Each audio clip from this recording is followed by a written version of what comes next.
Hola a todos, ¿cómo están? Yo soy Vale. Y yo soy Nico. Y nosotros somos Piso Compartido Podcast. Inserten sus aplausos ahí. Como por quinteava vez, no, como por 12ª vez. ¿Cómo están? Muchísimas gracias por estar otro capítulo más con nosotros. Y como ustedes ya saben, tenemos un invitado y todos nuestros invitados son invitadasazos. Así que con ustedes hoy les presentamos a Pulpo. Hola, ¿Cómo estás? chicos? ¿Cómo van? Muchísimas gracias por aceptar esta invitación. Un poquito del backstory con Pulpo y de cómo lo conocimos. A él sí lo conocimos, no personalmente, pero sí pudimos hacer una llamadita con él. Y fue porque cuando nosotros estábamos empezando todo esto del proyecto del podcast. Estábamos buscando un diseñador gráfico. Así es. Y yo estoy en un grupo que no sé cómo llegué ahí. Creo que Lucila me metió a ese grupo y yo dije, oigan, estoy necesitando un diseñador gráfico. Él nos respondió y así fue como nos conocimos. Así que por eso, gracias, lo tenemos a él aquí hoy sentado con nosotros. Bienvenido, Pulpo. Gracias. Así fue como conocí ese increíble trabajo de ustedes. Ay, muchas gracias. Sí, después de esa llamada nos pusimos a ver también tu trabajo y súper loquísimo lo que haces. Y ahí lo van a ver, lo vamos a poner tus arrobas y todo porque nos parece súper brutal cómo diseñas y todo lo que haces, gracias, ese arte que Sí, tienes. sí, o sea, el backstory era, necesitamos un diseñador gráfico para hacer el intro del podcast. Uh-huh. Ahora, el intro que tenemos no lo hizo él. No lo hice yo. Él. Lo hice yo y Valentina, lo hicimos en Canvas y pues ahí lo que pasó, porque pues Pulpo ha estado muy ocupado y no hemos podido como concretar algo por el momento, pero pues en base a eso fue que dijimos, hey, vamos a traer a Pulpo, porque el día que lo llamamos hubo como una conversación ahí chévere. Sí. Entonces dijimos, la historia de Pulpo sería muy chévere traerla. La idea era como que lo trajéramos ya cuando estuviera el intro hecho y pues que ese fuera la presentación. Pero bueno. Meses después, aquí lo tenemos. Claro. Después de tanto, aquí está. Hubo una buena sinergia en ese momento. Fue muy chévere en esa llamada, nos conocimos, nos contamos un poco de nuestras vidas. Creo que eso fue la base para poder llegar a este punto. Lástima que por otras razones de trabajo, le contaba a alguien que hasta este fin de semana me pude desocupar en tiempo, o sea, como que venía así full de tiempo. Pero eso significa que solo vienen cosas buenas, así que nos Ajá. alegra demasiado. No, y a ti gracias por insistir, porque también me escribiste. Yo siempre a todos los invitados que de verdad queremos tener yo todos los días. ¿Cómo estás? Y esta semana, ¿cómo estamos de tiempo? Y estos días no los dejo soltar. Para los que no sepan como tal, Valentina es la encargada de traer a los invitados y ella es todo el tiempo ahí buscando. Valentina no se rinde, ¿no? Sí. No, ustedes ya me conocen, así como soy de Atacá, así soy de Atacá con los invitados también. Pero bueno, empecemos un poquito esta entrevista y queremos empezar como siempre empezamos desde la raíz de quién eras tú en Colombia, cómo fue tu vida en Colombia, de dónde vienes. Cuéntanos un poquito de eso. Bueno, esa es una buena historia. Mira, yo soy de la Virginia Risaralda, un pueblo muy pequeño de Risaralda, obviamente. Y ahí crecí, después me fui a vivir a Pereira, que también es una ciudad muy chévere, que amo demasiado, la extraño un montón. Y por razones muy diferentes terminé estudiando en Manizales. Entonces, en Manizales ahí estudié diseño visual y ya, eso fue chévere. Esa historia es chévere porque casi que a Manizales lo que siempre cuento es que me fui a vivir sin dinero. Me fui a vivir sin plata, sin nada. Yo pensaba que me iba a ir muy mal porque pues es una universidad muy cara, pero al final... Ok, pero a Manizales fuiste a estudiar la universidad. Sí. Ok, pero hiciste el colegio, fue en Pereira. En Pereira, sí. Pero es que fue complicado. Miren, para los que no saben mi historia, mis amigos conocen mi historia, pero yo crecí como hasta los 10 años, mi papá golpeaba a mi mamá. Entonces nosotros dejamos a mi papá y yo no tenía básicamente muchos recursos para estudiar. Entonces, lo que hicimos fue que yo estudié en un colegio nocturno, me retrasé demasiado en mi educación. Entonces, al final, eso es chévere porque yo sí creo que las personas que están a tu entorno influyen demasiado. Entonces, yo crecí en un barrio muy popular, con personas muy populares que aspiraban a Por ejemplo, su mayor aspiración era conseguir una novia, comprarse una moto, la moto de momento, y ya, eso era pues como más allá, una casa y una familia. Eso es chévere, es muy respetable, pero yo siempre quise un poco más. Entonces, un día comencé a asistir a cine y a unos clubes de cine, y ahí conocí a unos amigos que técnicamente ya iban a la universidad. Mientras mis amigos con los que estaba me dedicaba a jugar fútbol, a trabajar, a buscar trabajos, con estos me mostraron otro mundo. Me mostraron un mundo donde se podían lograr metas, donde había que estudiar, donde se dependía de eso. Entonces yo un día dije, no, tengo que hacerlo, tengo que estudiar. Yo quiero ser como esta gente. Y ahí dije, estando en una nocturna, yo estudié en un colegio que se llama Salesiano San Juan Bosco, que suena muy bien. Yo le digo a todo el mundo, yo estudié en el Salesiano. Sí. Pero lo que no les digo es que estudié en la nocturna. Okay. Entonces, ahí ya me hice muy buen ICFES. No sé cómo, porque yo no soy tan buen estudiante, pero me hice un muy buen ICFES. Y con eso ya me alcanzaba para entrar a casi que cualquier carrera. Entonces fue muy buen ICFES. Sí, ajá. Y entonces dije, no, me voy a Manizales y me presenté. Y era una carrera muy popular, diseño visual, entonces exigía un buen puntaje. Y ahí, antes de cualquier cosa, le dije a todos mis amigos, me voy a Manizales a estudiar. Pero no sabía cómo. Pero para mí era la manera de decirle a todo el mundo, me voy, pero no sabía cómo me iba a ir. Pero tampoco una vez ya le conté a todo mi entorno de que ya me iba, no podía quedarme. Y me fui y al final me fue muy bien. Era una universidad muy costosa, pero por alguna razón siempre tuve para todo. Sí, fue chévere eso. ¿Y por qué diseño visual? Sí, o sea, dijiste que estabas en algo de cine, como que... Sí, parece porque yo desde niño dibujaba y en algún punto quise tocar guitarra, pero me di cuenta que pues, la música no era lo mío. Y volví al dibujo. Y cuando conocí a este grupo de amigos que les gustaba el cine, que les gustaba la animación, conocí personas que dibujaban y algunos de ellos ya estudiaban esa carrera. Entonces yo dije, también quiero esto. O sea, como que me influencié por ellos. Y ya me fui allá y estudié y después ya terminé la carrera súper bien. Y me fui a Bogotá ya a vivir. Uh-huh. ¿Y en Bogotá fuiste a vivir porque conseguiste trabajo o cómo fue eso ahí? También te fuiste a buscar trabajo. Sí, imagínate que yo conseguí un trabajo remoto mientras estudiaba y entonces después cuando ya me gradué, esa empresa me ofreció un puesto ya fijo en Bogotá. Ok. ¿Y qué hacías ahí? ¿O qué era? Diseñaba gorras. Sí, la empresa se llama AutoCaps. Comenzamos muy pequeños. Era más o menos así. Así, un escritorio, gerente, la esposa, el papá y yo y Daniel el hijo en una misma mesa diseñando en una oficinita. Y ahí comenzamos y después cuando yo me fui la empresa estaba gigante ya, muy grande, sí. Y durante el tiempo que estuviste en Manizales estudiando, pues trabajabas o algo así, o sea, ¿cómo hacías? Tenía un crédito con Icetex y entonces lo que hacía era para no deber tanto, percé lo mínimo, que era como 1 millón. Y con eso vivía y cuando cuando se acababa el semestre, me iba y trabajaba en almacenes vendiendo ropa en temporada o así. Siempre fuiste muy trabajador. Sí, había que hacerlo porque si no lo iba a sufrir después. Ajá. Pero me parece muy chévere lo que estabas diciendo de que tú vienes de un entorno popular, digámoslo así, de que el entorno importa. Y yo siempre he dicho lo mismo, o sea, a veces las oportunidades no están porque en Colombia es un país muy desigual, pero pues uno mismo tiene que tratar de buscarse sus oportunidades y pues digamos para la muestra un botón. Es que si tú no conoces, yo creo que si tú no conoces personas que están logrando cosas, tú mismo te dices a ti que no lo puedes lograr, pero si mañana tú conoces a alguien que está haciendo cosas muy importantes, tú puedes decir, ok, yo también puedo, pero si alrededor estás rodeado de personas que no están haciendo que las cosas pasen, pues tú tampoco te vas a forzar a hacer que pasen. Ajá. Sí, o sea, es toda una rutina, o sea, no vamos a jugar fútbol, vamos al trabajo, vamos allá, vamos a... o sea, es la mentalidad, lo digo yo, de pueblo, ¿sí me entiendes? Cuando uno pues no ha salido, es a lo que aspiran todos, entonces uno se va a lo que aspiran todos, pero ya hay que salir un poquito de ahí para empezar a creer en grande como lo hiciste tú. Ajá. Y entonces tú sales y estás en Bogotá. ¿Y cómo era tu vida en Bogotá? O sea, tú estabas bien en Bogotá, ¿cómo era tu trabajo? Sí. Hacías lo de las cachuchas y eso.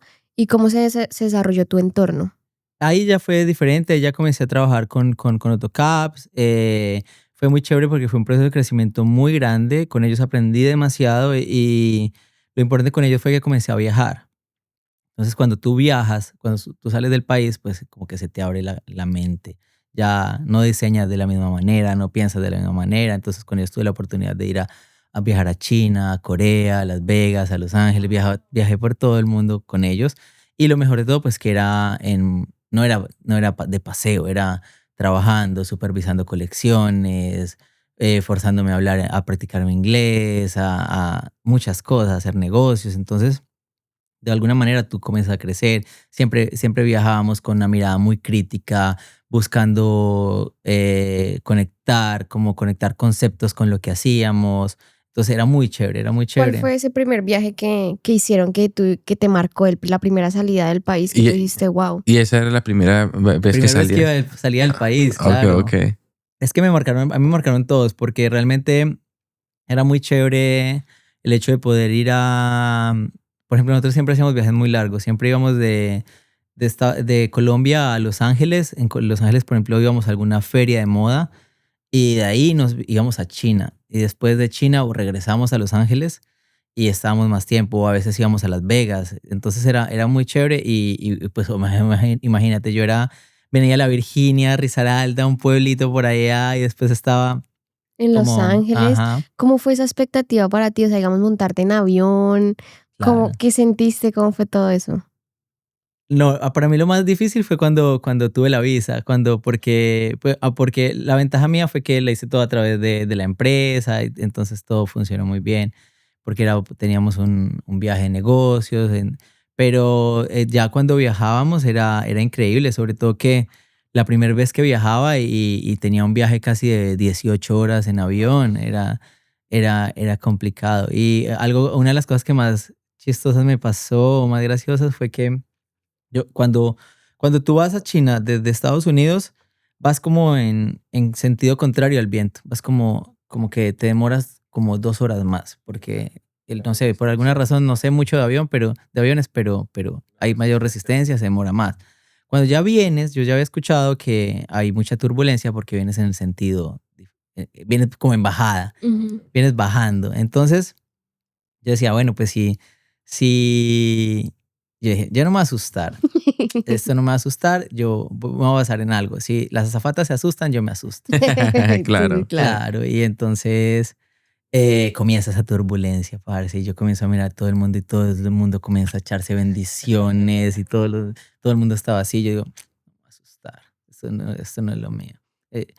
Si la azafata se asusta y yo veo que la azafata agarra el carro de comida y se agarra así y se tira al piso y yo digo, no, ya acá fue. Yo solo miraba el mapita y decía, a ver dónde voy a caer. Era agua por todos lados. Ya. Ay, qué chiste. A mí me pasó lo mismo cuando fui a Europa. Tenía un vuelo desde Barcelona a Roma, creo que fue. Y también hubo mucha turbulencia. Creo que es la primera vez que yo experimenté como turbulencia alta. Y pues tú sabes que la turbulencia más grande que se siente es cuando vas despegando. Ajá. Pues íbamos despegando y eso se movió muy feo. Y yo me acuerdo que yo volteé a mirar al lado. O sea, pues yo me estaba asustado, pero como tranquilo. Volteo al lado y la chica de al lado se echa la bendición. Cuando se echó la bendición, a mí me pasó de todo. Claro. Yo me acuerdo que me pasó un vacío de arriba para abajo y yo me cogí de la silla. Yo era como que comencé a cerrar los ojos. Ajá. A rezar. Sí, es complicado. Es que de los aviones es complicado. Ajá. Y bueno, haces todos estos viajes y ¿por qué decides migrar? O sea, si estabas bien, estabas teniendo una vida donde estabas viajando, donde estabas estable, digámoslo así. Es que imagínate que yo trabajé con ellos 8 años. Entonces crecimos en ese proceso, avanzamos en muchos productos nuevos, implementamos licencias. De las licencias, nos comenzamos a meter por el medio deportivo. Y casi pues que hoy mi profesión es diseñador deportivo, gracias a eso, porque cuando estaba con ellos comenzamos a implementar licenciamiento de marca deportiva. Entonces comenzamos a meternos con clubes de fútbol, con selecciones, con marcas afines a fútbol. Y a la par, pues había Disney, había Universal Studios, habían muchas licencias. pero al final del día yo creo que lo más importante fue meternos con fútbol. Y a raíz de eso yo fui, como yo era el diseñador de AutoCADs y teníamos la licencia de Selección Colombia, entonces fui conectando con la gente de Federación Colombiana de Fútbol. Y en un punto, la Federación Colombiana de Fútbol abrió una vacante tuvieron la necesidad de tener un diseñador con ellos ahí. Entonces yo comencé a trabajar con ellos como freelance hasta que ya se dio la oportunidad de que yo podía irme directamente a Selección Colombia, dar ese paso para crecer. Y entonces me fui a Selección Colombia, que creo que es un paso así supremamente acertado porque es el sueño de todo hombre, trabajar en Selección Colombia. Y ahí trabajé 2 años, implementé muchas cosas porque era el diseñador, entonces tenía demasiada libertad para trabajar, había mucho estrés también porque era yo nada más, ahora hay una agencia completa, yo era la persona que estaba ahí y ya, eso fue lo que pasó. Y después de eso, me fui de Selección Colombia y me fui a DiMayor. Pero DiMayor fue un paso muy corto, fueron como 2 meses, pero antes de eso ya venía trabajando con ellos, con proyectos. Pero sí, o sea, siempre fue como rodeado al fútbol en este caso. Wow. Todo fue dentro del fútbol, exacto. Ajá. Y después de eso, fue pandemia. Por eso no avancé más en DiMayor. Trabajé 2 meses con ellos.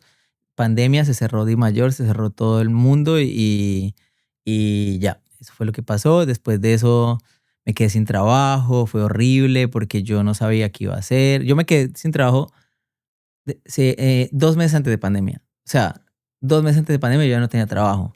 Y obviamente no me dieron trabajo después porque se cerró todo se cerró. Y estaba muy asustado por eso, porque como todos no sabemos de qué íbamos a vivir, no podemos trabajar, pero lo que pasó fue que comencé a trabajar con empresas de la nada me comenzaron a llamar para diseñar cosas para cejas y pestañas, para peluquería, no sé por qué. Ahí terminé. Sí. Ahí terminé haciendo todos esos procesos. Y todo esto, cuando dices que te fuiste para la Selección Colombia de la DiMayor, ¿dónde estabas viviendo? ¿Todavía como en Bogotá? en Bogotá? Sí, Ok. En Bogotá, y obviamente ya estaba adaptado a un modo de vida de ser diseñador de Selección Colombia, de ser diseñador top, entonces era complicado, era difícil. Sí. No, sí. Claro, o sea, es un paso difícil como de...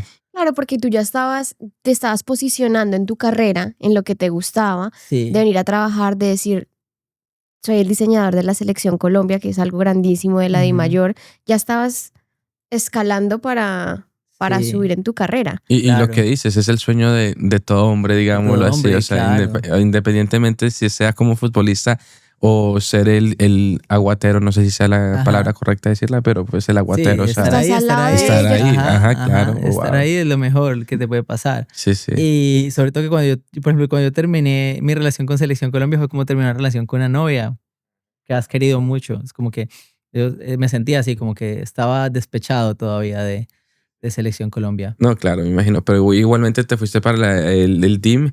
¿Y cómo fue ahí esa transición? Porque pues claramente pues también es fútbol, pero es diferente. El DiMayor fue muy corto, porque yo iba a ir a DiMayor y después fue pandemia y no pude ir. Pero entonces durante pandemia sobreviví con eso de pestañas y todo esto.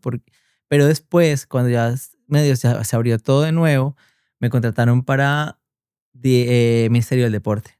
Y con Ministerio del Deporte trabajé 2 años también. Entonces lo que pasaba ahí es que cuando tú ya te vuelves muy top en diseño, de alguna manera yo nunca trabajé con agencias, porque nunca me gustaron las agencias. Siempre fui más independiente, me gustó más diseñar. Nunca terceros. Ajá.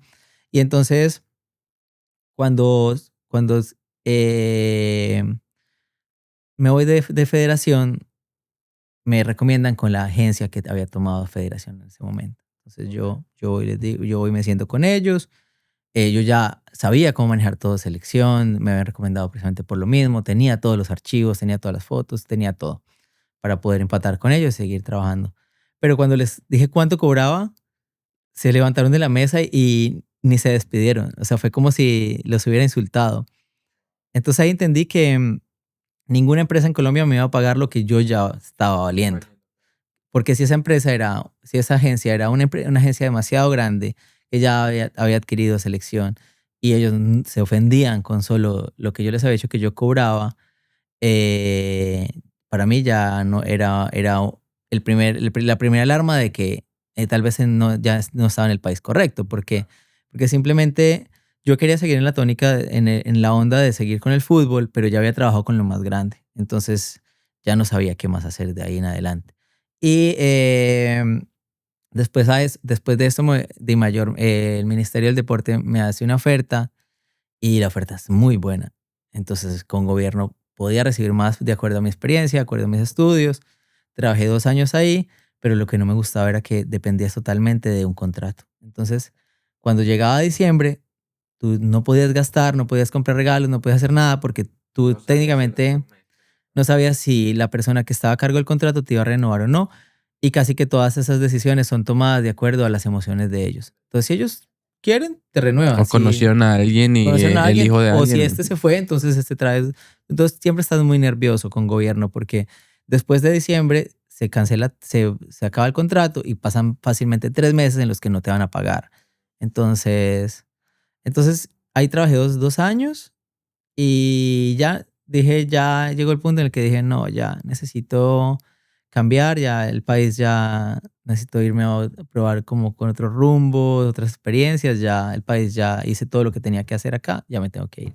Y es súper impresionante como que nosotros hemos ya tenido varios artistas en diferentes rubros acá y es el mismo mínimo común múltiplo denominador. Como que a los artistas en Colombia, en verdad, a menos de que ya seas un artista reconocido. O sea, tú ya estabas en un nivel alto, pero a lo mejor no eres reconocido. Exacto. Desde mi ignorancia, ¿no? No eras reconocido. Entonces llegas y cobras y no vales eso. Claro. Y como, ¿por qué no? Si yo tengo toda una experiencia, has trabajado con la Federación Colombiana de Fútbol, con la DIM, o sea, es loquísimo. Mi portafolio es increíble. O sea, en Latinoamérica es increíble. No tanto acá en Estados Unidos, porque acá el fútbol no es tan importante, pero yo he trabajado con selecciones, para múltiples selecciones, para equipos de fútbol, para Adidas, para New Balance, en fútbol. Entonces, como que he hecho cosas para Conmebol. He decorado estadios enteros para Conmebol. Entonces es increíble, pero funciona muy bien en Latinoamérica y ahorita mi plan ahorita, de hecho, es migrar hacia Europa para poder aprovechar ese portafolio en Europa. Claro. Claro, porque para eso uno arma un portafolio como artista, para tú presentarte y sustentar que lo que estás cobrando vale porque tienes cierto... Pero en Colombia no pasa así, tristemente. Sí. Y entonces tú decides, la decisión de migrar es porque dijiste, ya, o sea, en Colombia ya no, de lo más top ya lo hice y ya aquí ya no me van a valorar como como artista, como soy.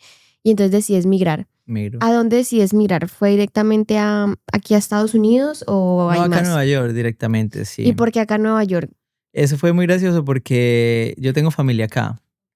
Y entonces mi familia me dijo, no, vente acá, que acá día 1 tienes trabajo, tienes a dónde llegar. Y yo, no, listo, pues voy a ir allá. Compré ticket, todo, vuelos. Y faltando un mes, me dicen, no, es que mi esposa dice que ella se siente incómoda con alguien acá. Acá está muy difícil el trabajo, acá no se puede.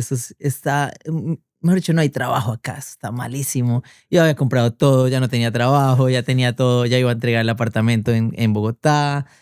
Y yo dije, bueno, me voy. Mi mamá obviamente se sintió un poco mal y comenzó a mover sus conexiones ahí. Y dentro de eso, la esposa de mi tía, el esposo de mi tía tiene una hermana, o sea, así como... Sí, lejanos. Ajá, y ella le dice, no, dile a Oscar que se venga, él es muy buen hijo. Y esa es la historia de Ruby, que es mi mamá adoptiva de acá de Nueva York, que yo llego a la casa de ella y me tuvo 3 meses como un rey. O sea, de verdad que yo llegué y le dije, día 1, Ruby, me voy a buscar a dónde irme a vivir. Dice, un momentico, aquí no lo estamos echando. Usted se va a quedar acá porque en 20 días me voy a Turquía un mes. Y entonces usted se va a quedar acá y puede quedarse en la casa cuidándola. Y así fue, 20 días. A los 20 días me llenó la nevera y me dijo, si deja dañar toda esa comida es su culpa. Y después me dijo, y no se va a ir todavía porque cuando llegue me voy a Colombia otro mes a pasear. Entonces, y ahí me quedé 3 meses. Y ahí tuve cómo adaptarme, fui muy afortunado, la verdad.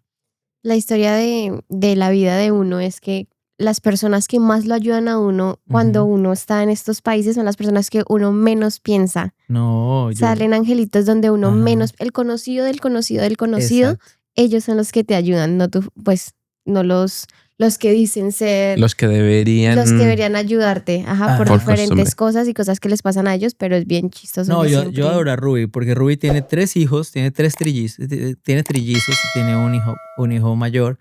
Y a mí me han aceptado dentro de la familia como si fuera un hijo. O sea, yo voy y me dan regalos en Navidad, comparten conmigo en Thanksgiving, en todo, me celebran el cumpleaños, me invitan a los cumpleaños, todo lo que sea con ellos están ahí. Es tu familia, básicamente es tu familia de acá. Son muy lindos. Y entonces llegaste con la casa, gracias a Dios. ¿Cómo empezaste a desarrollarte aquí? ¿En qué trabajaste? ¿Llegaste a trabajar en tu rubro o empezaste en restaurantes? ¿O cómo fue esa historia ahí? Al principio llegué, casi que los primeros 3 meses no trabajé porque estaba buscando trabajo en lo mío. Pero es complicado llegar a adaptarse, sobre todo vuelvo y lo digo, el portafolio mío es impresionante en Latinoamérica, pero acá no es tan impresionante porque nadie sabe qué es Federación Colombiana de Fútbol, nadie sabe acá qué vas a diseñar. Entonces ahí ya llegó un punto en el que tenía un amigo en un restaurante famoso acá que se llama Italy.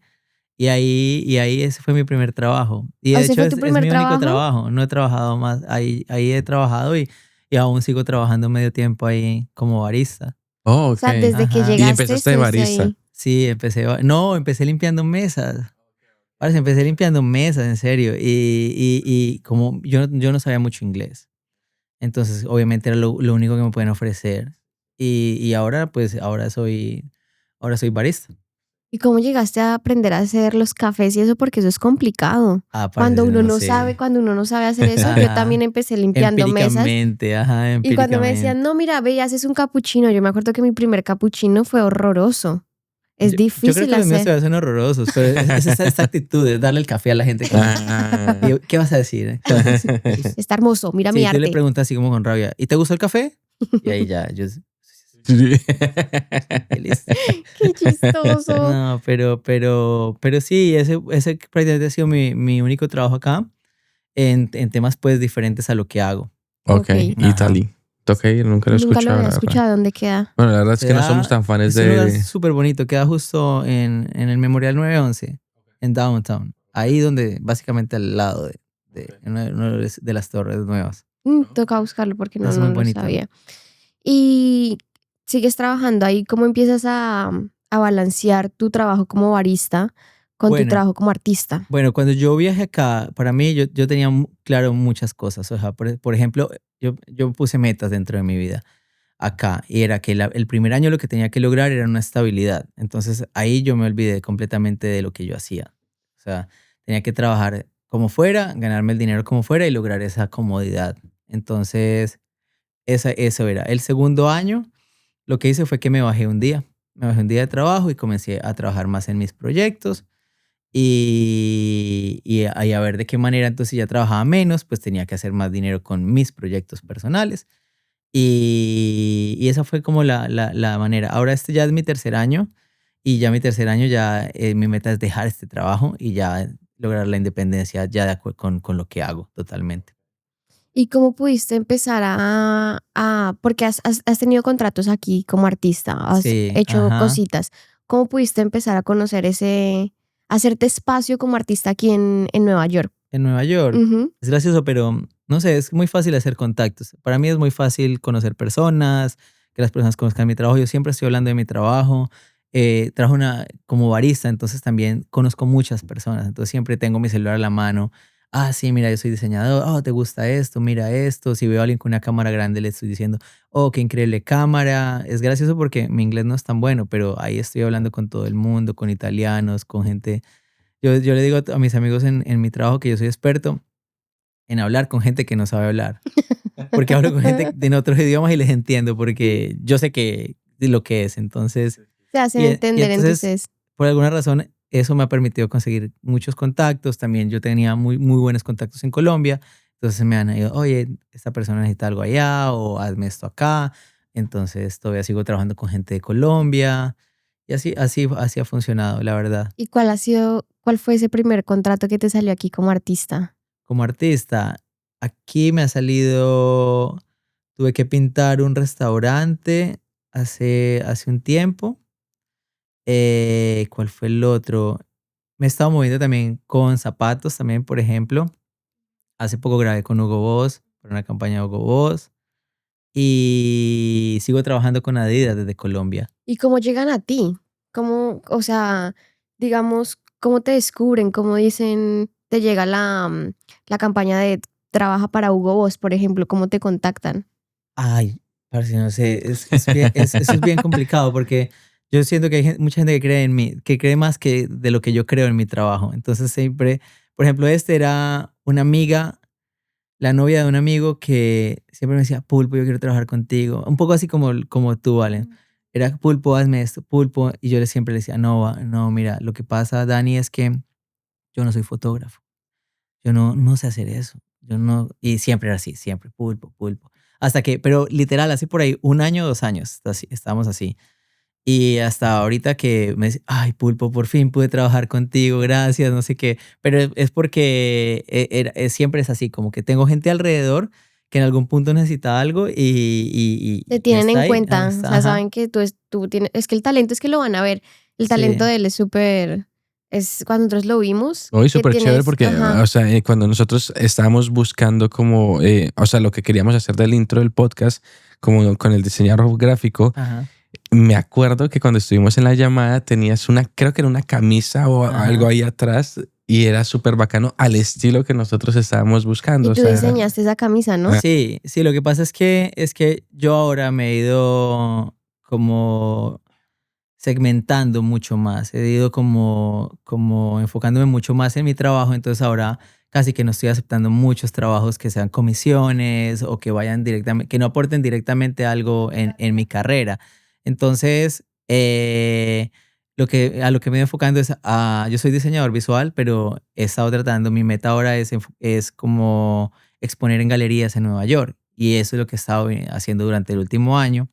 Entonces, mi arte no está tan dirigido hacia cuadros o hacia pinturas para que estén en salas, sino que están dirigidos a la customización y a irse directamente a algo mucho más comercial, que es sobre prendas. Entonces pinto sobre prendas y después las llevo a galerías y el siguiente proceso a ese es producirlas en masa para un proyecto que tengo en Colombia y en Ecuador. ¡Wow! ¿En Ecuador? ¿Cómo llegaste a Ecuador?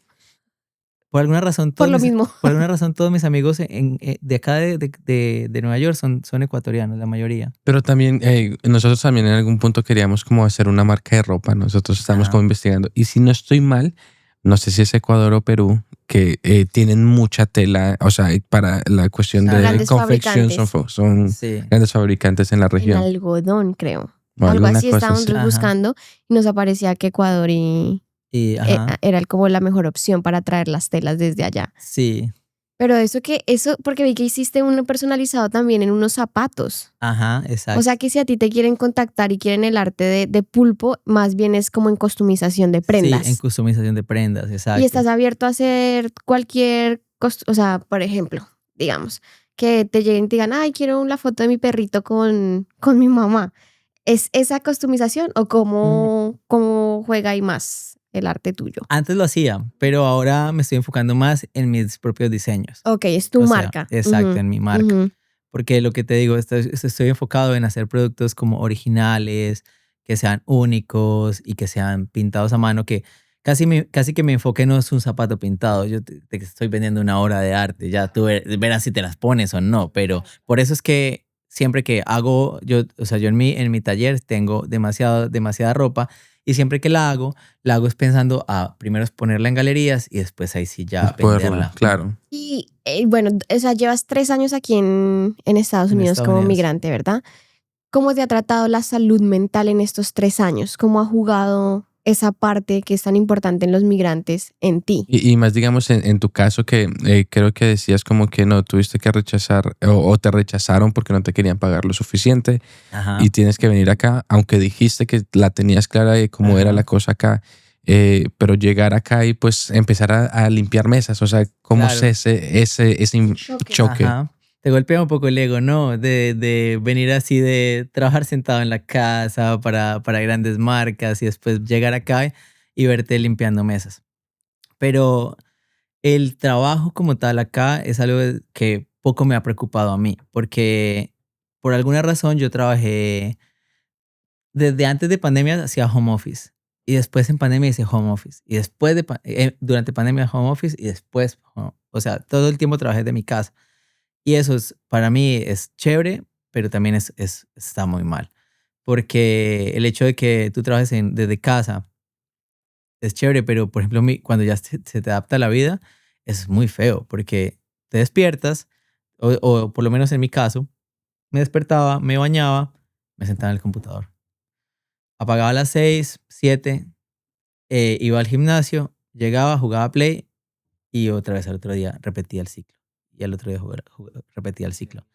El mismo espacio, lo mismo, no conoces personas, no hablabas. Entonces cuando llegué acá y cuando llegué y encontré ese trabajo en el que llegaba y ponchaba un número y después en la noche y podía hablar con todo el mundo, con muchas personas, múltiples historias, practicaba mi inglés. Y después en la noche ponchaba y me iba. Y no me importaba nada más. Era increíble. Era como, no me importa nada más. Esto es lo que hace la gente normal en la vida. Ya está perfecto. Y a hoy todavía soy feliz haciendo eso. Soy feliz haciendo eso porque, de hecho, en ese trabajo me han ofrecido ascender en puestos y yo no quiero más responsabilidad. Yo quiero ser esa persona en ese trabajo que es lo que hago y ya. Ponchar en un iPad, eh, que me paguen por mi tiempo y irme. No me importa si al negocio le va bien, si le va mal, porque eso ya hay otra persona que lo está pensando. Claro, y porque tu meta en sí no es crecer como barista. Claro, Tu meta sí es que tengas una economía estable en el Ajá. mismo trabajo por cierto tiempo hasta que Sí. ya tu arte pueda... Exacto, mi meta no es llegar a ser un corporate en una multinacional, porque no es para lo que nací, no es para lo que me preparé durante toda mi vida. No, no quiero ser manager, no quiero ser un jefe de personal. A mí, yo soy feliz yendo a mi trabajo y saludando a todo el mundo, hablando con todo el mundo, chismeando con todo el mundo y me voy. Y hoy este trabajo me lo permite, porque por alguna razón nosotros los colombianos trabajamos muy bien y casi que yo me muevo entre estaciones y mis jefes no me dicen nada porque saben que estoy trabajando, no estoy mamando gallo como siempre. Pero eso me hace muy feliz, esa parte del trabajo me emociona mucho, pero tienes razón en algo y es que yo soy una persona que yo pensaba que al haber viajado, me siento un poco muy independiente familiarmente. Por ejemplo, el tema de mi familia acá y la distancia no es algo que me afecte demasiado. Yo entiendo que ellos viven su vida, que viví toda mi vida con ellos, pero que ahora yo estoy haciendo la mía acá y que ellos están felices allá y mientras ellos estén felices allá, pues yo estoy feliz acá. No es como que yo dependa emocionalmente de esa relación cercana o lejana. Y pensaba que eso iba a pasar. Yo dije, soy un hombre de mundo, llego a Nueva York, no me va a pasar nada y voy a estar bien. Primer año, perfecto, hermoso, Navidad, la novedad. Y al segundo año me pasó que, ahí sí, hay que podemos hablar mm, de salud mental y es que lo que me pasó es que antes de septiembre, por ahí yo ya venía sintiéndome mal, pero no como depresivamente, sino que tenía como dolores de estómago, tenía como un poco de ansiedad. Entonces yo ahí dije, bueno, voy a ir a un terapeuta, voy a ver qué pasa, a ver si de pronto, como por salud, o sea, no, la verdad no. Y no conecté con esa terapeuta. Entonces la terapeuta, yo dije, no, no, los terapeutas no son lo mío. Nunca había ido a terapia, la primera vez en mi vida. Te voy a parar en un momentico, qué pena. Nosotros siempre hacemos como esta pregunta porque es que en Colombia, o sea, nosotros tenemos el estigma de que el terapeuta es porque uno está loco y mejor dicho ya aloquero y la camisa de fuerza. Entonces, Sí. ¿cómo tomas esa decisión de decir, hey, necesito de pronto buscar ayuda por un lado, por esta parte? O sea, ¿cómo Sí. tomas esa decisión? Creo que en mi entorno tenía amigos que iban a terapia. Y entonces ahí como que escuché y dije, bueno, voy a ir a terapia a ver qué. Sí, a ver cómo me va, porque pues quiero mejorar algunas cosas. Pero entonces yo comienzo a hablar con esta terapeuta y no me sentí para nada conectado, no conecté. Entonces dije, bueno, pues, lo voy a dejar y ya. Y como en diciembre me comencé a sentir mal. Comenzó a tener como que ya me sentía un poco la oscuridad. Yo siento que algo que me afecta demasiado a mí es el invierno en Nueva York, porque oscurece demasiado temprano, amanece demasiado tarde. Yo me he dado cuenta de que en verano, si amanece a las 5 de la mañana, yo a las 5 estoy despierto, estoy levantado. Pero en invierno, si a las 8 no ha amanecido, yo estoy en la cama y no sé cuándo levantarme. Mi cerebro no entiende eso. Entonces comencé a sentirme mal, comencé a tener problemas conmigo mismo, como que realmente yo tengo muchas líneas, o tengo 3 líneas en mi vida, que son como, de alguna manera, ser muy fitness, cuidarme mucho. La segunda es trabajar mucho y la tercera es toda mi parte artística. Entonces yo siempre eso, para mí esos 3 pilares son muy fundamentales. Entonces, comencé a sentirme mal y de la nada terminé en una depresión. O sea, estaba en una depresión grande. Comencé a alejarme de toda la gente. Yo me acuerdo que con lo primero que me ataqué fue con, ¿qué estás haciendo? ¿Por qué estás acá? ¿No estás avanzando? Como que mi parte artística me comenzó a atacar. Entonces yo dije, bueno, listo. Tengo que trabajar más. A la siguiente semana, eso fue como por semana, yo me acuerdo, fue así de una. Me decía, ah, ¿quién hay alrededor tuyo? ¿Qué amigos tienes? No sirven, aléjate, bla, bla, bla. Me peleé con mi mejor amigo, me terminé alejando, me disocié. Y a la tercera semana, yo recuerdo que aún me quedaba el entrenamiento, que era mi ventana de escape, mientras yo estaba así full en depresión, así horrible. Pero feo, o sea, de que de la nada yo estaba llorando en el trabajo y todo. Entonces, la gente me decía, oye, ¿qué te pasa? Porque lo notaban. Yo siempre estoy sonriendo en el trabajo, siempre estoy hablando, pero yo para ese tiempo no podía. Siempre estaba frotando mi lengua en el paladar, tenía la mandíbula súper tensa, me dolía el cuerpo como si hubiera ido el primer día al gimnasio. Para los que no saben, o sea, los que nunca han vivido, yo nunca lo he vivido, o sea, lo viví solo esta vez, nada más. Eh, yo todos los días iba al gimnasio, pero mi cuerpo me dolía como si fuera el primer día de gimnasio. Me dolía toda la espalda, los hombros, el estómago, todo era horrible, era horrible. Y, y entonces llegó un día en el que yo dije, me voy a pesar a ver cuánto peso. Había bajado 3 kilos. 3 kilos.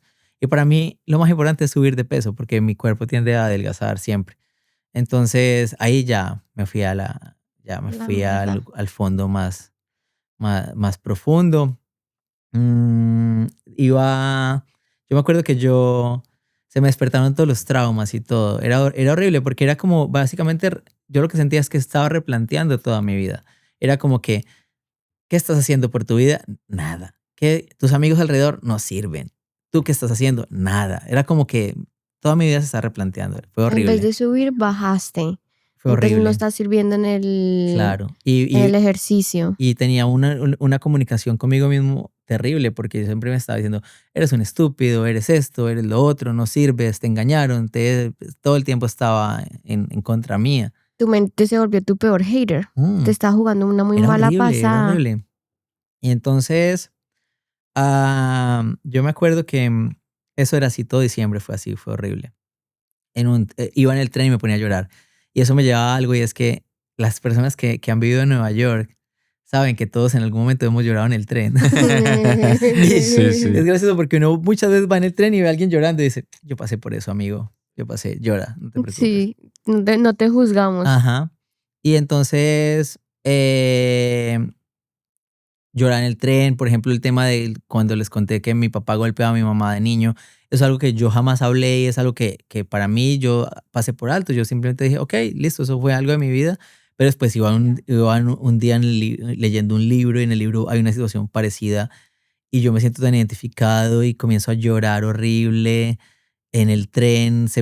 Todos mis traumas de infancia se me activaron. Fue muy fuerte, fue muy fuerte. Yo nunca había sentido algo así porque, para empezar, no tenía herramientas para enfrentar una depresión. Nunca la había tenido, no sabía cómo funcionaba. un mes antes el psicólogo con el que había intentado hacer algo no había servido, entonces yo no sabía a quién más recurrir. Entonces yo recurría a mis amigos y mis amigos me decían lo mismo que posiblemente cualquier persona podría decir. Amigo, eres afortunado, eres increíble, tienes un talento increíble, tienes un cuerpo hermoso. ¿Por qué estás sufriendo? No sufras. No puedo. Pues gracias. Sí. Lo que pasa es que yo siento que nadie que ha pasado por ansiedad y por depresión puede entender cómo la mente le gana a uno y que uno no puede salir de ahí. O sea, por más de que tú digas, ya, despertemos, vamos, salimos. No, o sea, te estancas. O no es que no puedas salir con esos consejos tan claro. Estás bien guapo, estás bien no sé qué. Eres increíble, estás en Nueva York, ¿por qué no eres feliz? Sí, exacto. Así no funciona. Uno sale pero con herramientas, no con esas cosas. Claro. Y claramente, yo nunca he vivido ningún episodio de eso, pero ya que hemos hablado acá es que pues Valentina tuvo un proceso así, entonces pues yo lo viví desde este lado. Entonces ya uno entiende que las cosas no son, hey, mamita, despierte. No. Tal vez para adelante así no funciona. Tiene que... Y entonces cuando estabas en esa depresión tan profunda y en ese hoyo, o sea, ¿qué pasó ahí? Tú empezaste, ¿cómo fue? Parce, yo lo que hice, yo no sabía cómo a abordar ese tema. Y entonces yo lo que hacía era que tan mal estaba en el trabajo que en el trabajo me dieron permiso de si me sentía mal irme 15 minutos y fuera. Y entonces yo lo que hice fue que generé alter ego dentro de mí para poder entender. Yo buscaba entender qué me estaba pasando. Entonces ahí descubrí que tenía el Pulpo, que era mi marca, que era un man que me estaba diciendo todo el tiempo, oye, tienes que pintar, tienes que dibujar, tienes que crear, no estás haciendo nada, ¿por qué no estás? Ese era uno.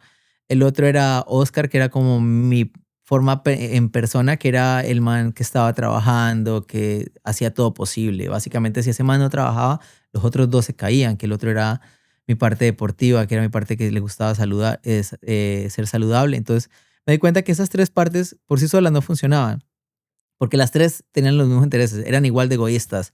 Uno solo quería entrenar, el otro solo quería que pintara y creara, y el otro pues tenía que trabajar. Era como que creé tres personajes ahí y después dije, tengo que crear uno más porque necesito uno que dirija a esos tres. Y ahí creé uno que era, bueno, todo esto lo digo porque por alguna razón las personas que estaban tristes o cuando están tristes o que sufren de depresión se vuelven más sensibles y ven el mundo de una manera mucho más diferente. Entonces dicen que, por ejemplo, los humoristas siempre están en depresión y no quieren salir de ahí. Siempre son alcohólicos depresivos porque es la manera en la que ven el mundo de una manera crítica. Si están felices van a perder el sentido del humor. Entonces, creé un personaje que se llamaba El Viajero. El Viajero era esa persona que podía guiar a los otros tres para poder avanzar. Y durante ese periodo, yo soy muy colorido. Entonces, durante ese periodo, lo que hice fue que comencé a pintar solo negros. Todo en negro y a buscar entender qué me pasaba. Pero pues para mí era muy difícil. Y yo me acuerdo que el último día que sentí esa depresión así tan fuerte fue un día que salía con una amiga. Era la primera nevada del invierno hace como 2 años.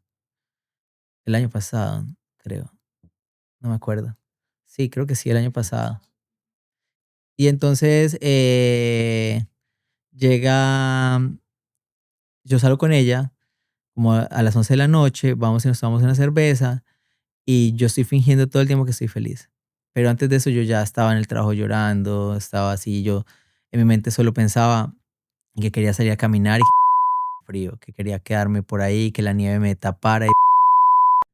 Y entonces yo fingí esa salida con ella, estuve muy bien ahí, nos reímos. A las 12 ella dice, bueno, me voy, ya se va. Cuando ella me da la espalda, me pongo a llorar horrible, así horrible, horrible. Y yo solo pensaba en eso. Solo decía, quiero morirme, y mi cerebro solo me repetía eso. Entonces, lo único que se me ocurrió fue ir a la estación del tren, quedarme viendo las vías del tren. Eran las 11 y me fui a las 4 de la mañana. Me quedé como un vago tirado en el piso, llorando, viendo las vías del tren, así. Y cuando dije, 4 de la mañana, engaño.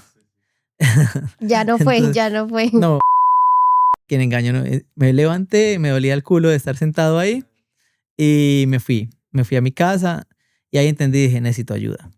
esto ya no es nada sano, ya no es algo que yo pueda manejar. Y yo tengo justo un primo que es hijo de Ruby, de la persona que me adoptó acá, que es muy espiritual, que es muy inteligente, que es muy abierto de mente. Y dije, es momento de llamar a esa persona y contarle. Parece, ese man con una charla de 40 minutos me salvó la vida. O sea, él fue tu terapeuta, digámoslo así. Sí. Que quería decir algo que ayer tuvimos una chica también contando su historia y cómo pues encontró un terapeuta muy bueno para ella. Ujú. Y que nosotros después de cámaras estábamos diciendo, tenemos que decirle a la gente eso, porque mucha gente como que quiere ir o ha tratado de ir a un psicólogo Ujú. y no se sienten conectados y dicen, no, esta persona que no sé qué. Y es algo muy común, o sea, es algo muy común no sentirse conectado con esa persona. Sí. Y lo más importante es seguir intentándolo, o sea, seguir buscando. Porque uno no conecta con las personas de la misma manera. Exacto. O sea, es así. Tenemos un podcast, hemos tenido invitados maravillosos y todo, pero pues a uno a veces no conecta de la misma manera con todos. Es ley de la vida. Entonces imagínate ir a contarle tus problemas a un desconocido, entonces no vas a conectar con el primero que te encuentra. A lo mejor sí, pero a lo pues mejor no. a lo mejor no. Entonces todas estas personas, porque sí escuchan, no, es que yo fui y no me sirvió, entonces yo por eso nunca volví. Satanizan ya el resto de los psicólogos y lo que pasa es que hay psicólogo para cada persona y uno tiene que seguir buscando y encontrando, porque si necesitas ayuda, necesitas ayuda. Sí. Entonces, cuando tú en las vías del tren fue como tu despertar, fue como decir, Sí. de verdad ya estoy muy mal. Ahí me sentí patético porque no me, o sea, sentí que no lo iba a hacer, pero tenía ese impulso de hacerlo siempre. Pero tú no lo querías, lo que pasa era tu cerebro jugando Es mi cerebro, exacto. Es muy importante la salud mental en ese aspecto, estar siempre reaccionando hacia lo que te dices y lo que te está diciendo el cerebro y entender esas señales. Por ejemplo, lo que tú decías es verdad. Si, por ejemplo, alguien que está viendo el podcast y acaba de ver un psicólogo y le pareció completamente tonto su psicólogo, que no conectó, que no le importó lo que le contaste, pues lo mejor es buscar a otro, porque siempre hay uno que sí va a estar ahí para escucharte, para apoyarte. Y en este caso, discúlpame interrumpirte, que también lo hablamos en el podcast anterior, es que tú dijiste que no fue ni siquiera un psicólogo, una persona cercana a ti quien te ayudó a ser tu psicólogo. Nosotros decíamos eso en el episodio pasado. Es como de, tienen que hablar con gente. Si no pueden encontrar un psicólogo, encuentren a alguien que puedan desahogarse pronto. Mire, yo creo que nosotros sabemos quién nos puede solucionar los problemas, solo que el cerebro los repele. Yo, por ejemplo, a mi primo no le había querido contar nada, porque sabía que era una persona que podía ayudarme. Entonces, cuando estamos en esas situaciones, a veces nosotros mismos, sin querer, estamos alejándonos de las personas que nos ayudan y recibimos consejos de las que no nos están ayudando. Entonces, muchas veces en nuestros entornos tenemos esa persona vitamina, saludable, que está dispuesta a escucharte, a decirte lo que realmente importa, pero nosotros no lo hacemos porque no queremos que nos digan la verdad. Entonces, queremos a alguien que nos valide lo que estamos sintiendo, pero no queremos hacer nada más acerca de eso. No se quiere escuchar la realidad, sino uno quiere escuchar lo que uno quiere. Ajá. Y cuando tú llamas a tu primo y le cuentas todo esto, ¿cómo reacciona? Yo lo llamo y él lo primero que me dice se comienza a reír. Comienza a reír y me dice, yo he estado mucho tiempo en ese lugar donde tú estás. Así, yo me acuerdo exactamente de las palabras que me dijo. Y me dijo, y te voy a decir una cosa, vas a estar ahí por mucho tiempo. Pueden ser meses o años. Yo pensé, yo no quiero estar así meses o años. Sí. Claro. O sea, no es lo que quiero. ¿De qué me hablas? Sí. Entonces, él me dice, tienes que, yo le digo, parce, se me despertaron todos mis traumas, ahora siento un montón de cosas, pienso de una manera diferente. Y él me dice, mira, lo que tú estás sintiendo es un despertar. Entonces yo digo, ¿qué es un despertar? Y él dice, básicamente te estás replanteando toda tu vida. Entonces me dice, tienes que comenzar a revisar para tratarte mejor. Tienes que ver cómo te estás hablando a ti mismo. Entonces, obviamente, yo ya llevaba mucho tiempo diciéndome, eres un estúpido, eres un idiota, eres esto, eres lo otro, no estás avanzando, no estás siempre el no, no. Y ahí me di cuenta de que sí, ese era el detonante de todo. Entonces, Me dice, tienes que hacer eso, tienes que hacerte preguntas a ti mismo. Eso es algo que de verdad sí puse en práctica y es el hecho de que te preguntes a ti muchas cosas. Entonces él decía, hay dioses, hay un Dios afuera que es el que tú decidas creer, en el que tú quieras creer, pero hay un Dios adentro que eres tú mismo. Entonces es como, es tu yo y tú le puedes hacer preguntas a él y él te va a responder en algún momento. Literal me dijo, así estés en el baño, tu respuesta te va a llegar ahí. O sea, yo puedo preguntarme ahorita algo muy mío, personal mío y no me va a llegar la respuesta, pero después voy en el tren y ahí me va a llegar la respuesta. Entonces, y así me han llegado muchas respuestas a mí después de eso. Entonces me dijo, tienes que meditar, tienes que mejorar la manera en que te comunicas a ti mismo, en decirte cosas más bonitas, en creer más en ti, bla, bla, bla. Entonces, empezar a cambiar tus hábitos personales hacia ti. Ajá. Y es que yo no sé por qué uno se habla tan feo. Nosotros, y lo he dicho en este y en muchos capítulos, somos nuestro peor hater. Claro. La gente que está alrededor tuyo y que ve tu arte cree más en ti que tú mismo. Exacto. ¿Por qué? Y porque uno siempre tiende a minimizar las cosas. Ahorita tú decías, sí, es mi de arte tengo, pero no tengo tanto como... No, es que es diferente. Sí tienes porque ese es tu trabajo. Y uno siempre tiende a hacer lo mismo. Sí. Entonces, claro, en terapia se trabaja en hablarse uno mejor, en poder entender que uno es uno y no es el resto. Punto. Ya. Sí, o sea, por lo menos ahorita con lo del podcast, yo creo que hemos recibido muy buen feedback de la mayoría de personas. O sea, la mayoría de gente dice, oh, no, qué bonito, no sé qué, bla, bla. La vez pasada como que alguien nos hizo una crítica constructiva. Sí. Y tengo que decirte que me pegó en el ego. Yo, pero fue puta, o sea, te han felicitado 100,000 veces y una vez te hizo una crítica y eso me puso, me puso como, o sea, me acosté hasta las 3 de la mañana, no sé, pero no pensativo, sino trabajando en mejorar. Claro. Pero entonces ahora pienso, pero pues, o sea, lo estoy haciendo bien. Sí. De pronto y fue una crítica constructiva, no fue una crítica para destruirnos ni nada de eso. Pero entonces dije, no, esta persona lo hizo de la mejor manera. Yo tengo que entender mis capacidades.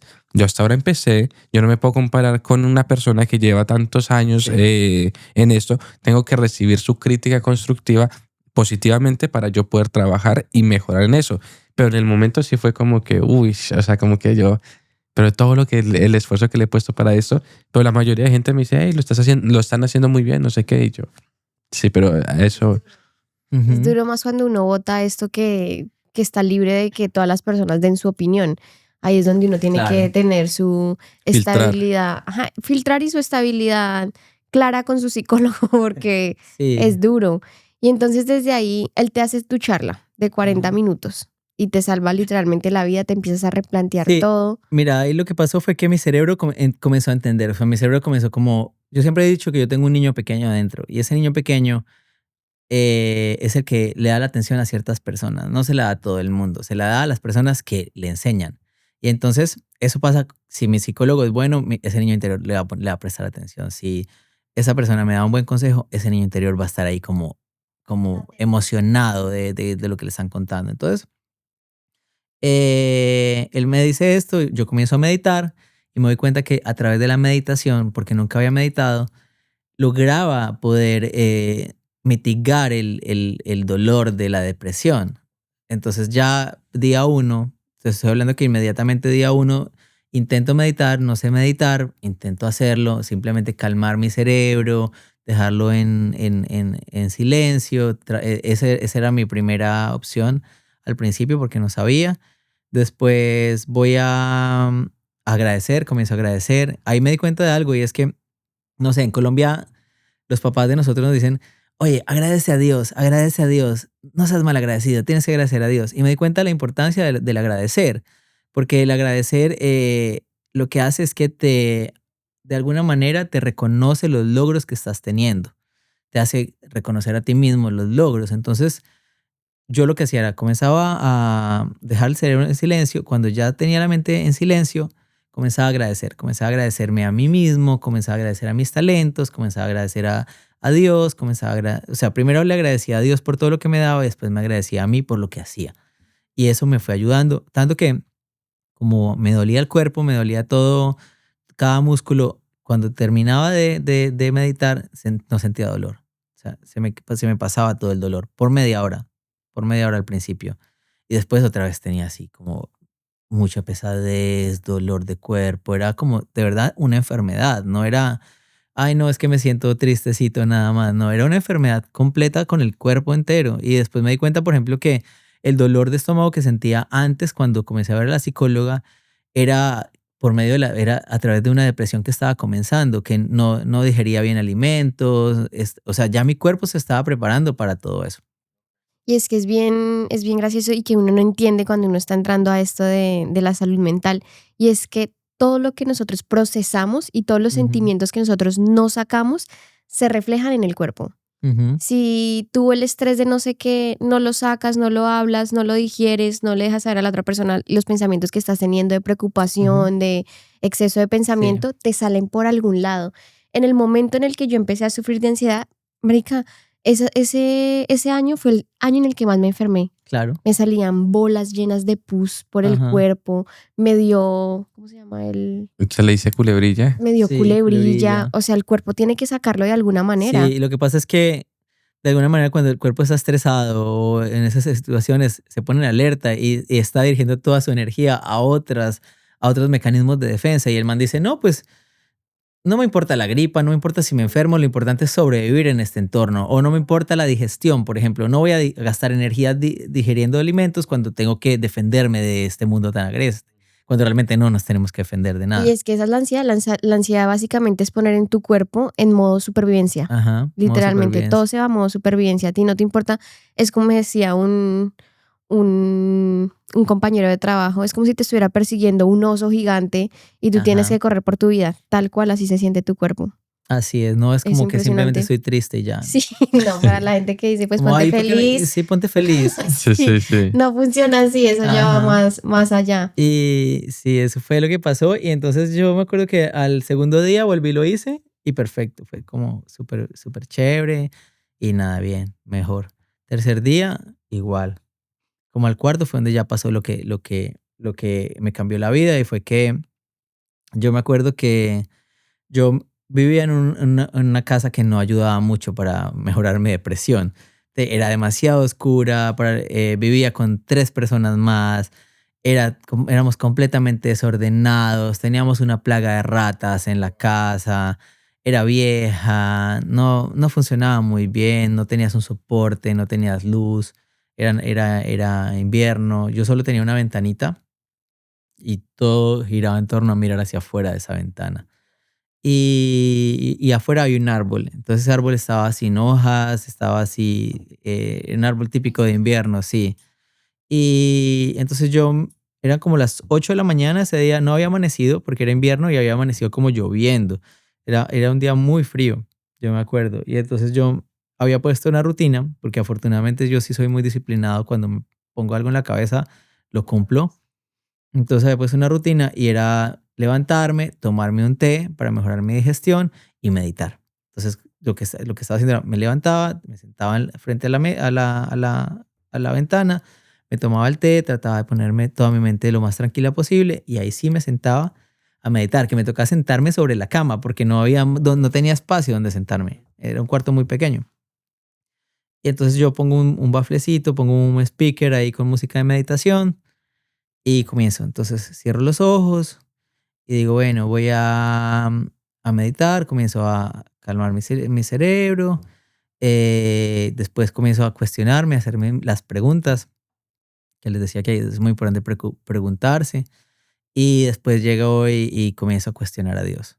Entonces, porque ya en este punto, ya como mi primo me ha hecho, no es un tema más espiritual, es un tema más de despertar espiritual. Yo me he dado cuenta que también bueno, esto sí que les termino de contar acá. Entonces, yo cierro los ojos y comienzo a decirle a Dios, Dios, esto es muy fuerte. O sea, esto pesa demasiado. Si tú quieres, yo te cargo esto.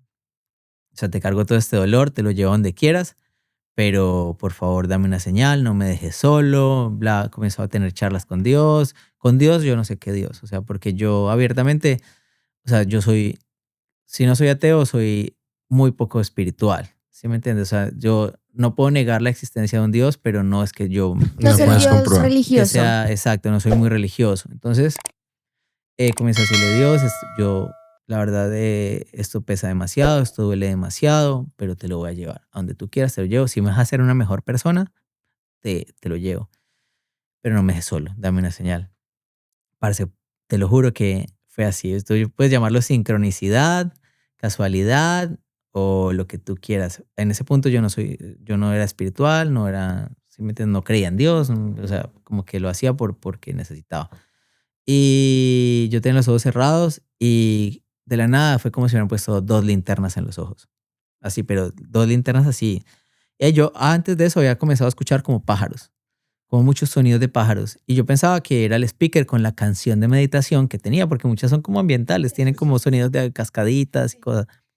Entonces yo voy y cuando yo tengo la linterna, yo abro los ojos muy asustado porque digo, qué putas, o sea. Y lo que veo es que el primer rayo de sol de la mañana había entrado por toda mi ventana y había iluminado todo el cuarto. Había iluminado todo el cuarto, pero demasiado. O sea, al punto de que yo sentía que se había iluminado. Y cuando había estado lloviendo, no había amanecido. Y afuera había muchos pájaros. En ese árbol que no tenía hojas, había muchos pájaros cantando, muchos. Y entonces yo ahí lo que hice fue que me puse a llorar. Me puse así. Yo había intentado llorar en mi depresión como bien y no me salían las lágrimas, como que me costaba. Y me puse a llorar, pero yo lloraba así como ahogado, me ahogaba completamente así. Y después de eso lo que pasó fue que durante el día me sentí como full feliz, como si me hubiera drogado, así como que me sentía muy feliz. Yo iba al trabajo y fui al gimnasio y bailaba solo mientras entrenaba. Yo veía una pareja que se cogían la mano y yo veía eso en cámara lenta y yo decía, eso es amor. Después veía a un hombre con otro hombre en la calle, el otro le sobaba la barba y yo decía, eso es amor. Una mamá con un niño, yo reconocía todo así, lo veía como si me hubiera hecho hongos o me hubiera hecho quién sabe qué droga. Todo lo veía así. Y obviamente tenía el miedo de que se me bajara y volver otra vez a eso. Pero después de eso yo sentí que ya toda mi depresión se había quedado acá y que yo había llegado como un punto más arriba. Como que ahora yo veía mis problemas desde acá arriba y que podía solucionarlos. Y ahí fue donde, digamos, creo que ese fue mi despertar. Y después de eso yo ya todo fue mejorando. O sea, obviamente no te voy a decir que me sentí bien el otro día, pero ya tenía una razón por la cual ir avanzando y ir mejorando. Sí, pero para mí es como mi evento canónico. Es algo que si a hoy yo eligiera borrar de mi vida, no vivirlo o vivirlo, yo lo viviría. Yo lo viviría porque me cambió completamente. En ese mes que sufrí esa depresión y que tuve ese despertar, aprendí más que todo lo que había aprendido en los últimos 6 años. O sea, porque de verdad me construyó mucho como persona. Entendí que si bien es importante tu carrera profesional, es importante tu familia, el amor también, es importante tu trabajo, también es importante la parte espiritual, porque no lo digo desde si tú tienes que creer en un Dios, lo digo más desde la parte espiritual tuya, la parte de creer en tus metas, de tener fe en lo que haces, de tener fe en si quieres en un Dios, en una energía, pero ese es el motor que te ayuda a ir más adelante. Muchos nos enfocamos solo a trabajar o tener la familia, pero al final la espiritualidad es muy importante. Es algo que yo no había manejado nunca. Que no había... Sí, eso es algo que uno aprende acá, la espiritualidad. Más allá de, y lo hemos dicho en muchos podcasts, es no importa si usted es religioso, si no es religioso, téngale fe a algo. Téngale fe. En esta casa se le tiene fe. Obviamente yo soy religiosa porque creo en Dios, no en la iglesia, pero sí en Dios. Pero Nico cree en el universo, en sus ángeles de luz, en lo que a él le trae paz, en lo que a usted le traiga paz, cualquier cosa, tenga fe que usted está haciendo. Crean usted, crean lo que sea, pero crean algo, porque... No, y iba a decir que y también eso a mí me ayudó durante como el tiempo más duro que yo tuve acá en Estados Unidos fue, yo también me consideraba súper ateo, que Dios no existe, que todo esto. Y ya lo hemos hablado como con mi mamá, hubo un punto de inflexión que yo dije, bueno, acá hay algo más, pero igualmente yo seguía diciendo como, no, Dios no existe, eso son mamás, no sé qué. Y llegué acá y yo soy como muy creador de los ángeles de luz. Pero fue también como un evento canónico que me pasó y yo comencé como a aferrarme a eso y de ahí en adelante yo le pido a ellos. O sea, es como, hey. Claro. Y es que te responden. O sea, lo que tú dices es verdad. Si usted no cree en un Dios por fuera, entonces crea en su Dios, en el Dios que usted tiene. Usted, ya, pero crea en algo, porque mira lo que yo digo. Yo ese día hice esa pregunta, entró un rayo de luz por la ventana gigantesca, habían pájaros afuera. Tengo que creer, ¿sí me entiendes? Y para ti fue soltar. Ese momento en el que tú lloraste y que dices que lloraste ahogado, soltaste todo lo que tenías. Y eso, por ejemplo, no implica que para mí yo mañana me voy a unir a un culto y entonces porque ya, o sea, simplemente creo que existe algo, creo que de verdad hay una fuerza que te ayuda y al final la fe es lo que es un motor muy grande para lograr metas también. Es como, a mí me pasa, por ejemplo, que cuando yo no hago nada con mi carrera profesional no pasa nada. Pero si yo mañana subo una ilustración y subo una historia, de la nada aparece alguien y me dice, oye, te necesito. O si a veces paso, no sé, meses sin hablar con mis contactos y después le escribo a alguien, a un amigo, no sé, de Adidas. Hola, ¿cómo estás? Me dice, oye, te estaba pensando, necesito un proyecto contigo. Entonces muchas veces es poder como creer en lo que podemos hacer y enfocarnos. Mi gran problema durante muchos meses es que yo muchas veces no busco oportunidades porque no tengo el tiempo, pero cuando las busco aparecen de una. Y eso es creer también en uno. Exacto, es enfocarse. Es que aquí es muy difícil uno enfocarse en lo que uno se puede perder muy fácil. Sabes que no, estoy sin plata, necesito trabajar 5 shifts en los que trabajo de 10 a 10, no tengo tiempo para mi proyecto, pero necesito plata. Sí. Entonces ahí es muy fácil desenfocarse. Claro. Entonces también decir que no todo es lineal. Sí, hay días malos, muy malos, en el que uno se levanta y no quiere nada con el mundo. Ahorita en invierno, tener disciplina, tener la energía que le da a uno el sol o la energía que le da a uno sentirse en verano es muy difícil porque ya uno sale aquí a las 5, 4:40, ya todo está súper oscuro. Entonces sí, nosotros hablamos de las cosas buenas, pero también decir que la salud mental o por lo que estén pasando nunca es lineal. Siempre hay días buenos, siempre hay días malos. La diferencia es uno cómo afronta esos días. Sí, la actitud que le pones. Claro, y mira que yo después de eso yo no me volví un gurú espiritual, no me volví un gurú de la salud mental. Después de eso he sentido ansiedad, tanto que tuve que volver hace, no sé, 6 meses. Tuve 2 días exactos donde solo pensaba en quitarme la vida.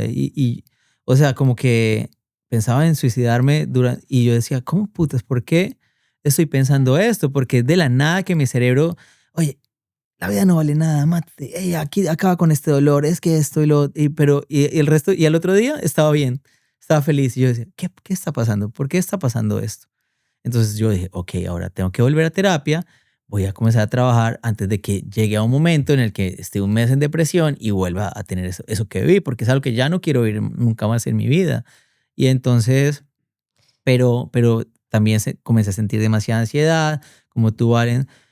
Si me pasaba, por ejemplo, tengo ansiedad social, que si todos los días saludo a alguien, pero alguien un día me saluda raro, yo digo, oh, dije algo malo.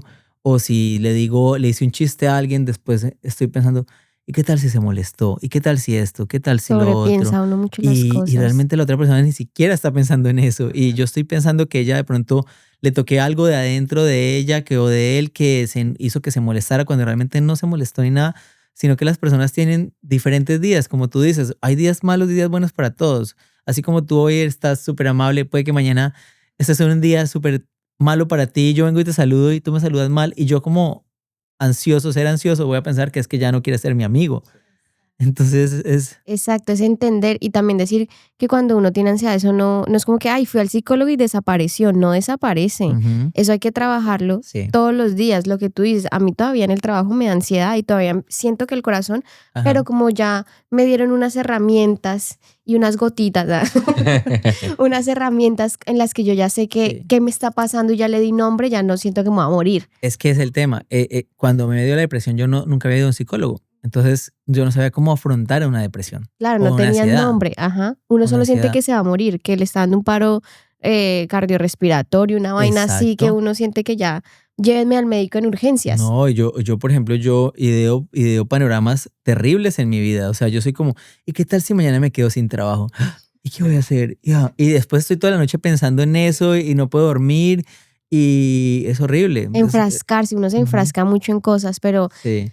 Esa era la historia y por eso te queríamos traer, porque sabíamos y habíamos tocado ese tema que nos parece súper importante y dejarle saber a la gente que es que no es que uno ya esté bien y ya, y que lo que ustedes ven en redes sociales ya todo el mundo es feliz y nadie nunca ha tenido problemas, no. Sí. Todos los días se lucha, todos los días se trabaja y todos los días se sobrevive, básicamente. Y lo que les digo, digamos, es cuestión de seguir preveniendo, es de prevenir. Es como cuando tú te tomas vitaminas, o sea, ir al terapeuta es eso, medio te sientes mal y lo mejor es de una vez ir directamente al terapeuta y a ver qué pasa. Yo, a raíz de eso, yo dije, 2 días malos, dije, no, o sea, sigo teniendo ansiedad, sigo teniendo, no sé qué pasó durante esos 2 días porque realmente no entiendo cómo funciona el cerebro para que durante un día te diga a ti, oye, tienes que acabar con tu vida, ¿sí me entiendes? Y que yo no entendía por qué, sí. ¿Por qué me siento así? ¿Por qué estaba enojado con el mundo durante ese día?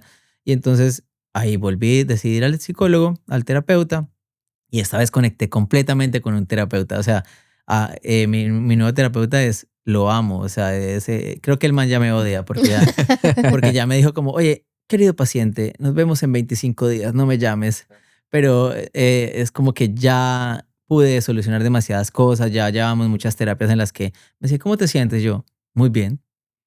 No sé, a ver, tal vez hace como 8 días sobrepensé algo, pero ya no me acuerdo qué era. Ya, o sea, ya no tengo problemas, ya estoy como full muy bien, pero si mañana me llegara a sentir mal, seguramente lo voy a buscar de nuevo porque la idea es prevenir esas y que uno ya sabiendo, uno ya sabe las señales, porque el cuerpo da muchas señales. Uno ya sabe que cuando le empieza el dolor aquí, o que cuando empieza a sentirse así, o que ya uno ya empieza a detectar eso y uno ya sabe, ya tengo que ir a donde mi terapeuta, o tengo que hacer lo que me hace la meditación, o tengo que calmar mi cerebro, tengo que salir de este momento en el que me estoy agobiando. Sí. Ya uno empieza a entender un poquito más. Claro. También quería decir algo muy importante como en estas épocas en las que estamos entrando, es que cuando nosotros hablamos, tú habías dicho como que a ti te daba miedo que llegara el invierno. Ajá. Y no es algo que solo te pasa a ti, le pasa a muchísima gente que en el invierno, me pasó a mí también, de que llegaba el invierno y yo me comenzaba a deprimir por la mala experiencia que yo tuve. Entonces como que yo asociaba, yo le decía a Valentina, el invierno tiene un olor, tiene se siente, y ya como, sí. Pero sí, o sea, esos son los traumas que le van dejando a uno. Claro. Pero bueno, entonces con base a esto de este diciembre que va llegando, ¿te sientes preparado? ¿Qué herramientas estás tomando para cómo afrontar eso? Porque pues igual siempre siempre es un golpe duro esta época. No, yo creo que este diciembre ya estoy muy preparado, muy adaptado. Ahora que me acuerdo, ahora les dije que eso fue el diciembre pasado, hace 2 años. Fue diciembre hace 2 años porque el pasado me preparé. El pasado me preparé con vitamina D, me traté de funcionar de la mejor manera, de estar muy tranquilo, de recordar lo que había vivido. Entonces, eso me sirvió. Y para no, yo creo que este es un muy buen invierno, la verdad. Creo que no hay... Así va a ser. No hay manera de que esté mal, creo. Sí, incluso... Sí, no. Se me olvidó lo que iba a decir. Ok, sigue. No.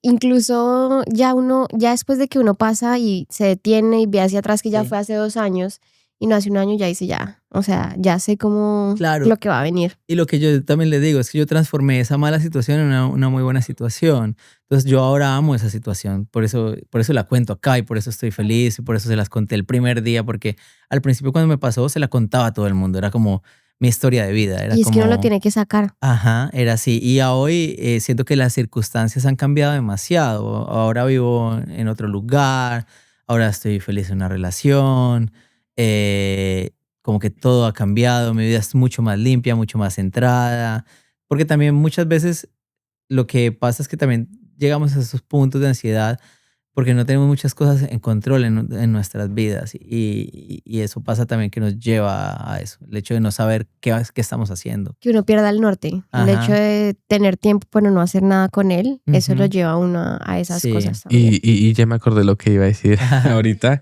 pero era que para mucha gente es como que cuando van al psicólogo, y es que lo escuché alguna vez, ¿no? Como que van al psicólogo y no les gustó. Entonces esperan 2 años. Sí. Y encontraron a alguien que les gustó. Entonces en esos 2 años, este psicólogo les dice, usted tiene depresión.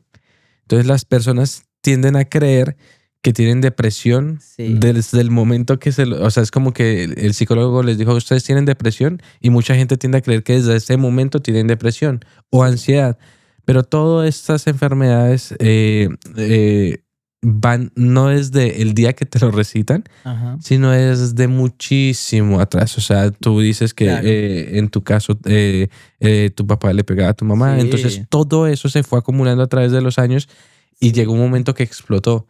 Entonces, que uno no lo pudiste controlar. Entonces, para mucha gente, entre más rápido puedan, o sea, cuando comiencen a sentir este tipo de cosas, no se autodiagnostiquen, pero traten de que si van encontrando como este tipo de rasgos en sus vidas, como que traten de buscar ayuda lo más rápido posible. Si usted ya fue al médico 25,000 veces por un dolor en algún lado y el médico y los exámenes todo le sale bien, vaya donde el psicólogo, tal vez es por ahí, porque pasa muy común que uno le empieza a doler todo y no, pero ya fui al médico y el médico todo me sale bien. Mire su estado emocional. Lo que pasa es que Estados Unidos facilita mucho el entorno para tener una mala salud mental. Y es que vivimos, o sea, cuando llegamos acá vivimos en cuartos con muchas personas en casa.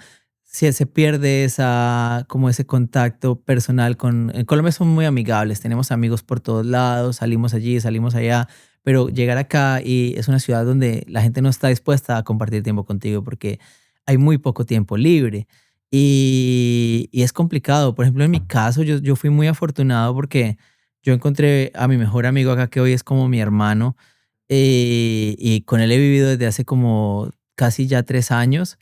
Y vivimos juntos, nos hablamos siempre de problemas, es casi como, yo llego a la casa y él me cuenta cómo estuvo su día, yo le cuento el de él, el mío, cuando él tiene sus problemas yo lo escucho, yo tengo los míos yo lo escucho. Hace poco yo le hice una pataleta así como, es que no, odio la vida, es que esto, lo otro y bla, era una pataleta nada más de que al menos poder tener a alguien con quien enojarse y con quien decirle. Desahogarse. Y la cosa acá es que mucha gente no tiene eso. Mucha gente viene acá, o por ejemplo nosotros venimos acá y vamos a comer a un restaurante, salimos acá, salimos a caminar, nos distraemos, vamos al gimnasio. Pero hay mucha gente que viene de Latinoamérica que viene acá a meterse a un cuarto a trabajar 16 horas.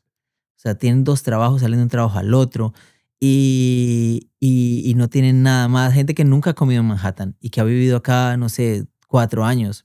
Yo tengo una prima que ha venido muy poco a Manhattan. Es como si viniera de turista y vive en New Jersey. Y de resto está todo el día trabajando. Sí, entonces, la vida aquí lo lleva a uno a esas cosas, a esas situaciones. Por eso es que uno tiene que, como sea, es muy difícil. Yo sé que cuando uno está ahí en ese hoyo es muy difícil, pero se logra. Ajá, y luego están las otras personas que, por ejemplo, sufren de alcoholismo acá, que es este tipo de personas que no tienen esa conciencia de ir a un terapeuta, pero que desahogan todos sus dolores, sus penas en los bares, en los lugares, que son demasiados latinos acá. Tú vas a Queens y hay demasiados borrachos los fines de semana y son gente que al final están pasando su depresión de ese modo. Ya están quemados. Es gente que trabaja todo el tiempo, es gente que no tiene tiempo para pensar, que solo piensa en mandar dinero a su país, que lamentablemente es la realidad de muchos, pero es que es eso, es vivir un poquito el presente. Sí estás trabajando, sí te vas a volver, sí vas a mandar plata, pero también disfruta un poquito de lo que estás viviendo ahora, porque es que estás en Nueva York, en la capital del mundo. No todo el mundo tiene eso, entonces es como... el otro día en el restaurante donde yo trabajo con varias nacionalidades, pero trabajo con este chico que no sé si es así, pero creo que es sobreviviente de cáncer o está pues pasando por una terapia ahora mismo, y el chico pues contándome que toda su vida ha sido alcohólico. Entonces con todos los que él sale del restaurante, ellos salen todas las noches a tomar, literalmente todas las noches llegan y salen a tomar. Entonces yo le conté esto del podcast antes de que saliera y pues él es una persona que tiene como, yo creo que 50, 45 de años. Entonces ustedes saben que la gente entre más mayor, más cerrada es, pero me pareció tan loco cuando yo le dije, estoy haciendo el podcast para contar historias de inmigrantes, y se me acerca Y me dice, ¿tú no crees que el problema de alcoholismo que tienen todos acá pues es por la depresión? Sí. Y yo que como, o sea, claramente sí, o sea, yo sé que sí, pero para mí fue sorprendente que él lo supiera y se acercara y me dijera, sí, no, porque es que acá todos ellos dicen que no sé, o sea, pues contándome lo que ellos decían como en el bar y todo eso, yo que como, wow, o sea. Y el alcohol es horrible porque, mira, el alcohol es socialmente aceptado, pero también te da bajones. O sea, tú tomas hoy, estás súper feliz, pero la siguiente semana estás con un bajón anímico horrible. Y aparte, es costosísimo tomar acá en Nueva York. O sea, mínimo te gastas, en serio, yo soy muy tacaño con el alcohol, pero tú sales y mínimo te gastas $120. Mínimo.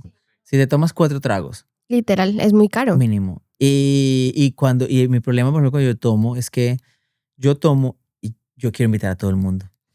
Yo comienzo a llevarle agua a todo el mundo, tragos, y llego así con un montón de tragos. Y al otro día estoy sin plata, entonces al otro día estoy sin dinero, con bajón emocional y enfermo, porque también estoy enfermo porque tomé. Entonces yo no, ese plan conmigo no, pero los meseros suelen hacer mucho eso. No, nosotros acá en esta casa sí no tomamos así, o sea, no te digo que no tome, o sea, una vez al año sí salgo y en una cerveza, pero ya en una cerveza no me entra. No. El otro día incluso fui a trabajar con un amigo a una cantina, a un rooftop, ya dije el nombre ahí, y nos ofrecieron trago. No, marica. O sea, es que me acuerdo que eran 2 micheladas. No, bueno, no sé qué era. Pero no, marica, yo el otro día estaba acá vuelto mierda, que me hice acá. Y yo le dije a Valentina, ay, amor, me estoy muriendo.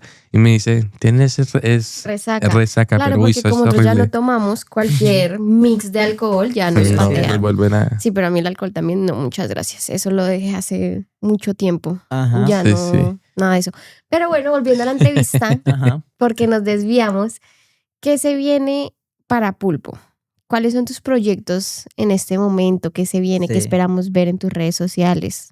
Bueno, yo creo que ahorita vamos a cambiar muchas cosas, van a cambiar demasiadas cosas. Ahora lo que se viene va a ser mucho más producto en mis redes sociales, va a ser mucho más arte. Vas a estar más activo. Va a estar mucho más activo, exacto. Antes estaba muy enfocado hacia el arte digital, ahora voy de nuevo hacia lo manual, hacia lo más análogo y ya, creo que tengo un proyecto a 2 años y creo que la idea es migrar de acá, volver a migrar a otro lugar y nada, pero esperar a ver qué pasa. Todos son proyectos y trabajar simplemente en eso.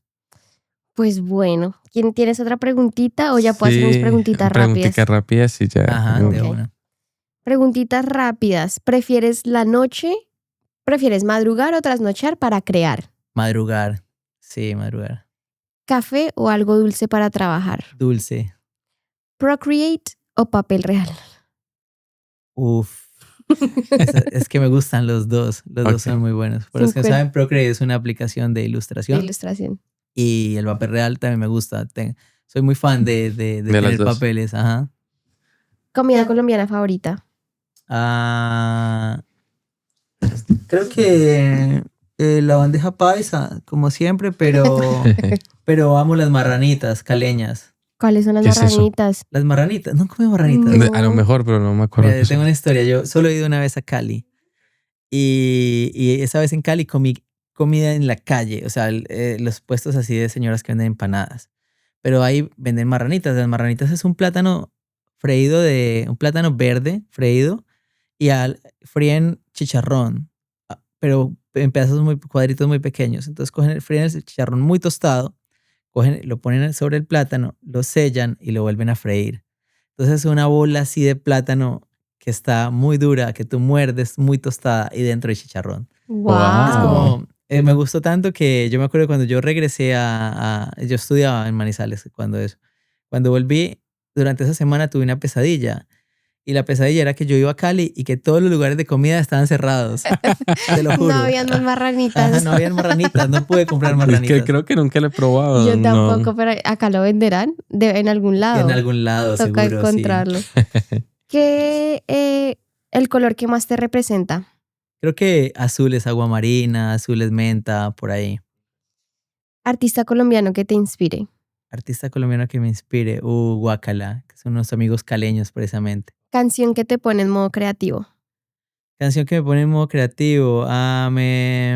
No sé, me gusta Gorillaz. Sí, cualquiera de Gorillaz me gusta. Y si pudieras hablar con tu versión de hace unos años, ¿qué le dirías? ¿Qué consejo le darías? Esa es una buena pregunta. Imagínate que cuando me pasó todo lo de la depresión, después de lo del despertar y todo, yo estaba viendo fotos y me di cuenta de que vi una foto en mi Facebook de antes. Yo jugaba rugby en la universidad y como no tenía mucha comida o no tenía mucho dinero, yo estaba muy desnutrido, era muy flaco, era flaquísimo. Y me di cuenta que ese man había estado en la universidad sin dinero, trabajando, estudiando, matándose y aún así creyendo y aún así jugaba rugby cuando todo el mundo era gigante y ese man era flaquito, se volvió entrenador del equipo. Y después yo pensé como, ¿qué hijo de puta soy? Estoy acá llorando, sintiéndome mal en Nueva York, con una profesión, siendo un crack en diseño.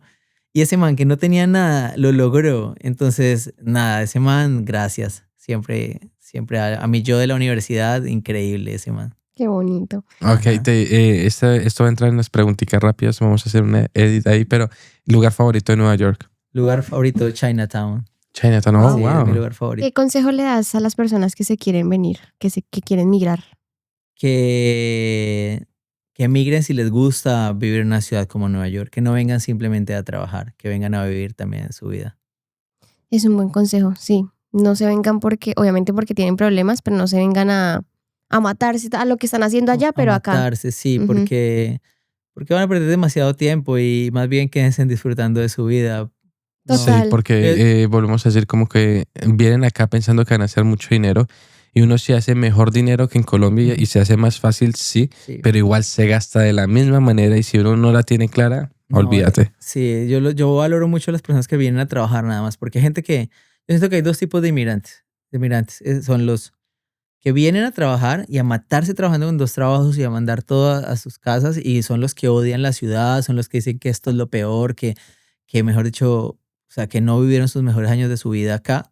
O estamos los que venimos, trabajamos, pero también disfrutamos de la ciudad. Bueno, pues te agradecemos mucho por contarnos tu historia, por estar acá, por sacar un pedacito de tu tiempo que es tan valioso aquí en esta ciudad para poder sentarte y contarnos tu historia. Gracias a ustedes. Muy, muy, muy chévere el podcast. Espero les vaya muy bien. Es un proyecto muy bonito y espero puedan inspirar a muchas personas desde la salud mental no sé, a que se les quede algo y les puedan ayudar a esas personas. No, sí, muchísimas gracias, en verdad. Otra vez agradecerte. Acá tienes 2 amigos más. Siempre lo decimos, pero acá tienes 2 amigos más. Cuentas con nosotros, cualquier cosa que necesites, acá estamos. Ajá, y ahí estaremos pendientes. Estudio, sí. Hay que ir a conocerlo. Claro. Un poquito de mirar lo que haces y cómo sale tu arte también sería muy chévere.